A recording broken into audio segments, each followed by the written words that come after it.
انتبهوا يا أيها الناس، قد يتشرف أمام حضراتكم رئيس الأمم المتحدة الإسلامية.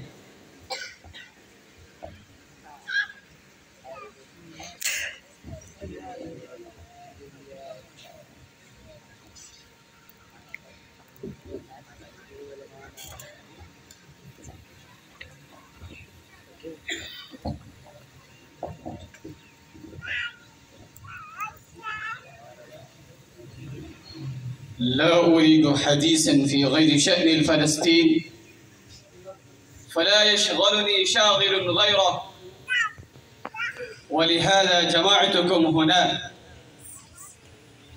فإن الفلسطين قد كدر ماء وكثر غوغاء وعظم خطه وعسر إقماد نيرانه، فهل من ممهد للفلسطين بسيف قاطع وعقل جامع وقلب ذكي فيخمد نيرانه وينتصر لمظلومه، فتصفو البلاد وتأمن العباد. من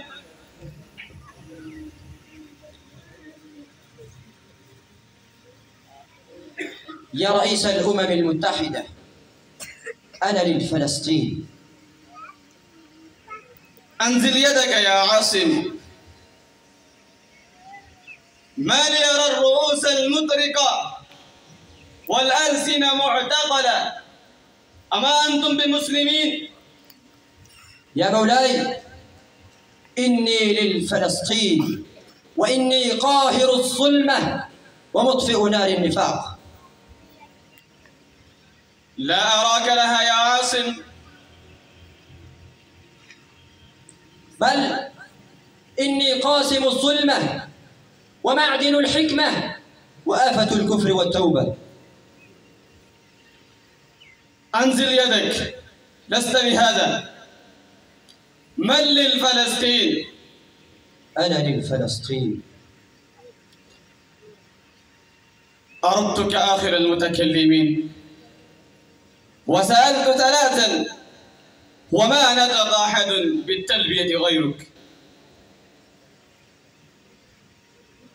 أظنك صاحبها، ولكل شيء آية وعلامة، وما آيتك وعلامتك في هذا؟ ماذا تقول؟ يا مولاي، العقوبة والعفو والاقتدار والبسط والجفاء والبر والوفاء والتأهب والحزم والحيطة والعزم وخوف غمرات الحروب. ومن نازعني قطعته، ومن خالفني قسمته، ومن دنا مني أكرمته، ومن سعى للطاعة بجلته. فهذه آيتي وعلامتي. وما عليك يا رئيس الأمم المتحدة إلا أن تبلوني إن كنت للأعناق قطاعا وللأرواح نزاعا وللأموال جماعا ولك نفاعا، وإلا فليستبدل الأمير غيري والناس كثر، ولكن من يقوم بهذا الأمر غيري؟ أنت لها يا عاصم، وأخبر ما الذي تحتاج إليه؟ قليلا من الجند والمال. اسمع يا وليد. نعم يا رئيس الأمم. هيئوا له من الجند والمال ما يحتاج إليه. نعم. اذهب مباشرة.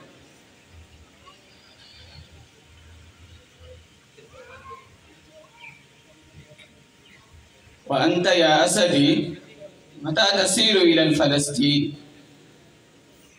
إني مشوق للسير في كل آن، ولكن لا أدري إن كان التلهف يؤهلني إلى أن أراد. إلى أي حد تريد الجند؟ تريد التجون؟ قليل، 10 أو 15. نعم. والمال؟ ما تريد؟ نعم، سيأتي به مديد. شكرا جزيلا يا مولاي.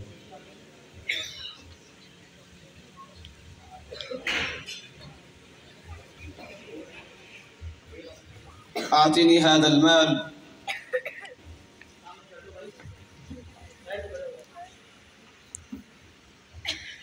أيكفي هذه الجيش؟ هذا الجيش نعم يكفي هذا. وهذا المال ستسير الآن إلى فلسطين. شكرا جزيلا يا مولاي. شكرا. وأين مكتوبة التي ألقي على أهل فلسطين؟ نعم نعم نعم، هذه الرسالة إليهم. شكرا جزيلا يا مولاي.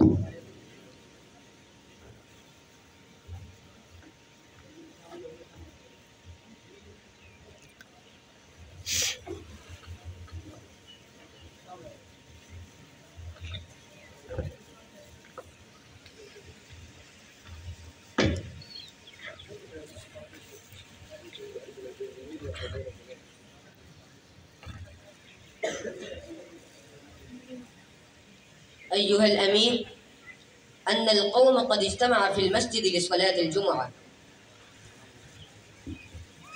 اذهب وانبئهم بقدومي. وأما أنتم يا جنديين عليكم أن تنظروا إلى أبواب المسجد وأن تقوموا بها على سيوفكم، فمن أراد الخروج قبل أن أنهي أو آذن له فليخرج بدنه من تحت السيف دون رأسه. اذهبوا له. يا أهل مصر، هذا عاصم قد قدم أميرا على الفلسطين، فانتظروا دخوله عليكم يخاطبكم. خذ هذا يا وألقي هذا الخط على هؤلاء.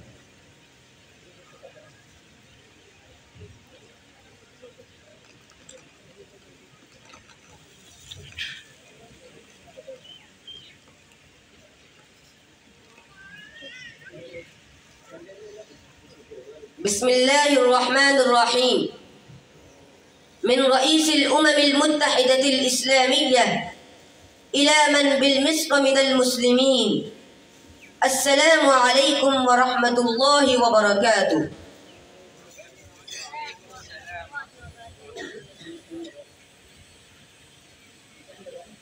يسلمكم رئيس الأمم المتحدة الإسلامية.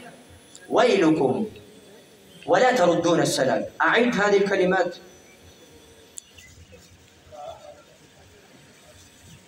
من رئيس الأمم المتحدة الإسلامية إلى من بالمصر من المسلمين، السلام عليكم ورحمة الله وبركاته.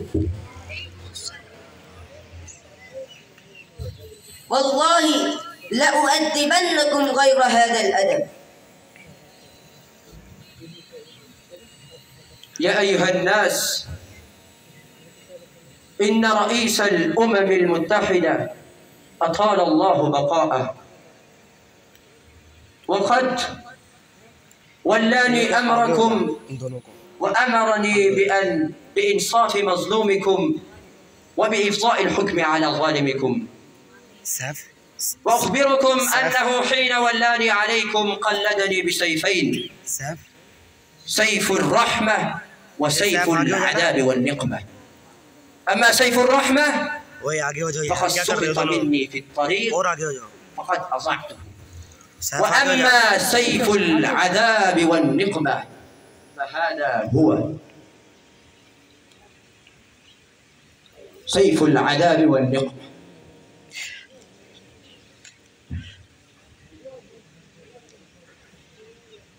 أنا ابن الجلا وطلاع الثنايا، متى أضع العمامة تعرفوني. يا أهل مصر، إني والله لأحمل الشر بحملي ولا أجزيه بمثلي. إني أرى أبصارا طامحة وأعناقا متطاولة، وإني أرى الرؤوس قد أيقنت وحان اختطافها، وإني لصاحبها كأني أنظر إلى الدماء بين العناق والعمائم تترقرق. يا أهل مصر،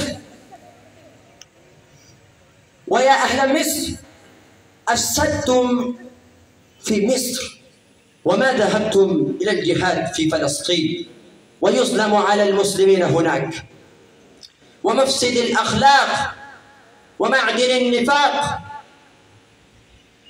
عليكم أن تتركوا هذه الأعداد، وإلا لألحونكم لحو العصا ولأضربنكم ضرب غرائب الإبل، وأني لا أعد إلا وفيت، ولا أهم إلا أمضيت، ولا أخلق إلا خربت. أقسم بالله العظيم من تخلف بعد أخذ عطائه ب3 أيام إلا خربت داره وسفكت دمه واهتبهت ماله وهدمت داره. عليكم أن تفهموا هذا جيدا، وعليكم أن تنظروا بعين حقيقية.